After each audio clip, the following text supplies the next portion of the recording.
Vous ne respectez aucun droit international. Vous êtes un État voyou, même au sein de l'Assemblée nationale de l'ONU. Les autres États, ils quittent la salle. Merci, Madame la Présidente, et je remercie ma collègue du Parti socialiste de son partage de temps.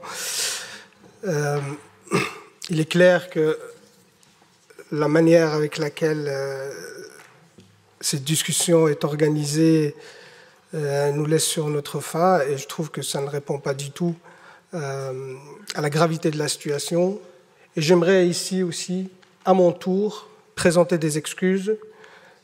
mes excuses au peuple palestinien sur le manque de dignité dans ce Parlement, dans le traitement de cette problématique. Parce qu'aujourd'hui, nous vivons en direct le massacre d'un peuple. Nous vivons en direct le génocide d'un peuple. Et que dans notre pays, qui est un allié de l'État d'Israël, qui l'a toujours soutenu, aujourd'hui, même dans le cadre d'un génocide, même dans le cadre de crimes de guerre et de crimes contre l'humanité, et ce n'est pas des éléments que j'invente, c'est des propos qui ont été avancés par la Cour internationale de justice. La Cour pénale internationale même le procureur a demandé même qu'il y ait un mandat d'arrêt contre Benjamin Netanyahou, le Premier ministre du gouvernement d'extrême droite en Israël. Et face à tout cela, notre État reste insensible. Zéro sanction contre l'État génocidaire. Et oui, je le dirai, et je le répéterai, et je le dirai autant de fois que je pourrai, l'État génocidaire. Parce que c'est exactement à cela qu'on est confronté aujourd'hui. Et je vous ai entendu, Madame l'ambassadrice, mais quel culot de venir ici et de défendre ce que votre armée coloniale est en train de faire au peuple palestinien et au peuple libanais. Quel culot de venir justifier vos crimes de guerre et vos crimes contre l'humanité. Où est passée votre humanité, Madame l'ambassadrice, pour venir ici justifier ces atrocités? Parce que vous avez montré des vidéos, vous avez vu ça? C'était au camp de réfugiés de Jabalia. Ce jeune homme qui est ici, ce n'est pas un terroriste, il est brûlé vif ici, parce que votre armée a bombardé un camp de réfugiés. Ici, c'est le bombardement d'un hôpital, avec des victimes civiles. Votre armée a tué en quelques mois autant d'enfants que sur les 4 dernières années dans tout conflit confondu par le monde. Et ça, vous venez le justifier.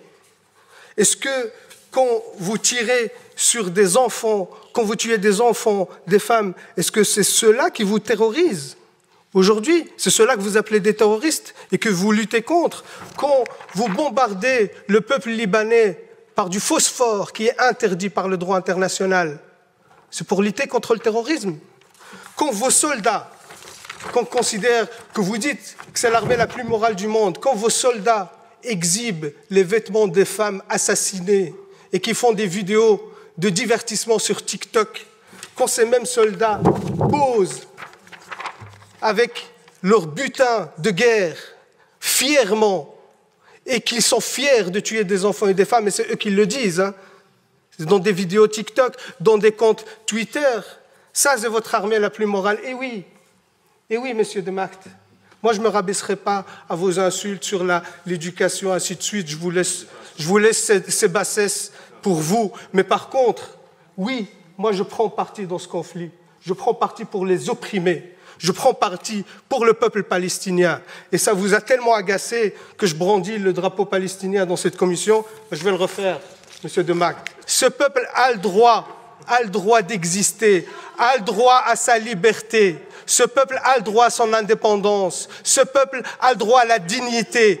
Et vous les combattez. Vous faites un nettoyage ethnique. Vous faites un génocide contre le peuple palestinien sous prétexte de lutte contre le terrorisme, alors que c'est vous, l'armée la plus terroriste dans la région. C'est vous les vrais terroristes. C'est vous qui colonisez la Palestine depuis 76 ans. 76 ans. Il n'y avait pas de 7 octobre depuis 76 ans.